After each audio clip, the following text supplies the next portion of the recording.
여러분, 사랑을 찾으러 온 낙원에서 스스로 걸어나가는 기분은 어떨까요? 최근 나는 솔로 31기 현숙님이 데이트 도중 짐을 쌌습니다. 사람들은 말하죠. 무책임하다. 방송인데 참아야지. 현숙님이 하차를 결정한 순간은 단순한 포기가 아닙니다. 그건 인류가 수천 년 동안 신화로, 역사로, 그리고 심리학 논문으로 기록해온 가장 인간다운 반응이었습니다. 자, 시작합니다. 오기기아 섬을 기억하시나요? 호메로스의 오디세이아에 등장하는 요정 칼립소의 섬입니다. 이 섬에서 영웅 오디세우스는 7년을 머뭅니다. 늙지도 않고 굶지도 않고 전쟁도 없는 완벽한 낙원이었습니다. 칼립소는 그에게 영생까지 약속했죠. 이걸 거부한다면 미쳤다고 생각하시겠죠? 오디세우스는 칼립소의 섬에서 매일 밤 칼립소와 함께 있으면서도 매일 낮에는 혼자 바닷가에 앉아 울었습니다. 왜냐고요? 그곳은 낙원이었지만 그의 낙원이 아니었기 때문입니다. 솔로나라도 마찬가지입니다. 화려한 숙소, 무료 식사, 설레는 만남. 그런데 거기엔 뭔가 빠져 있습니다. 나의 속도, 나의 일상, 나를 부르는 현실의 목소리가 없습니다. 현숙님이 아버지 전화를 받고 눈물을 터뜨린 순간 그녀는 깨달은 겁니다. 내 오기기아 섬은 여기가 아니라고. 그리고 여기서 놀라운 사실 하나. 신화 속 오디세우스를 탈출하게 만든 건 제우스의 명령이었습니다. 즉, 신들조차 그를 제발 집에 보내줘라 라고 개입해야 했을 만큼 낙원에서 나오는 건 어려운 일입니다. 현숙님이 대단한 이유가 바로 여기 있습니다. 아무도 억지로 꺼내주지 않았는데 스스로 그 섬을 걸어 나온 겁니다. 자, 이제 심리학 시간입니다. 심리학자들은 스트레스가 쌓이는 방식을 양동이 모델로 설명합니다. 우리 마음속에 양동이가 하나 있는데 작은 스트레스들이 조금씩 물처럼 채워집니다. 대부분은 수면, 운동, 대화로 비워낼 수 있죠. 그런데 솔로나라에서는 이게 가능했을까요? 솔로나라 스트레스 목록. 낯선 공간 적응 플러스, 카메라 의식 플러스, 다른 여성과의 경쟁 플러스, 경수님과의 불확실한 관계 플러스, 원하는 시간에 연락 불가 플러스, 가족 걱정.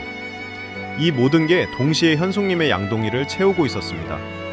그리고 아버지의 전화 한 통이 마지막 한 방울이 되었습니다.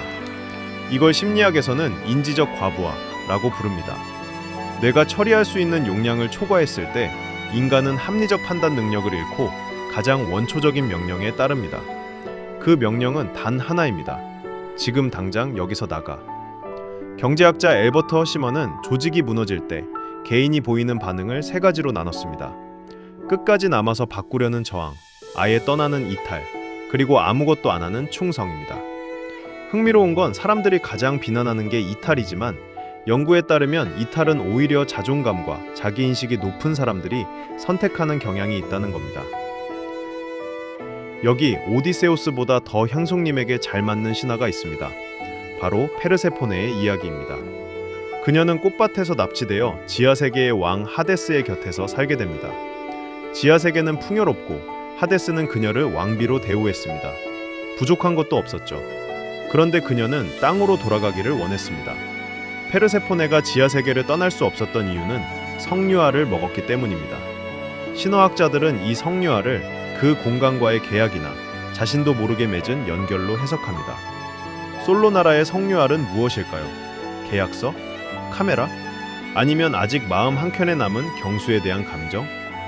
하지만 결국 페르세포네는 1년의 절반을 지상에서 보낼 수 있게 됩니다. 그녀가 지상으로 돌아올 때마다 대지에는 봄이 찾아옵니다. 그리스인들은 봄을 페르세포네의 귀환이라고 믿었습니다. 현숙님의 하차도 이와 같습니다. 억지로 버티는 겨울에서 나와 자신만의 봄을 맞이하러 가는 것. 그게 무책임이 아니라 계절을 되찾는 용기입니다. 그리고 여기서 중요한 심리학적 연결고리. 현대 심리학은 이걸 자기결정의로 설명합니다. 인간은 자신의 삶에서 자율성, 유능감, 관계라는 세 가지 기본 욕구가 충족될 때 가장 건강합니다. 솔로나라는 관계는 제공하지만 자율성을 철저히 차단하는 구조입니다. 현숙님의 뇌는 정확하게 감지했습니다. 지금 이 환경은 나를 지속적으로 채워주지 않는다고.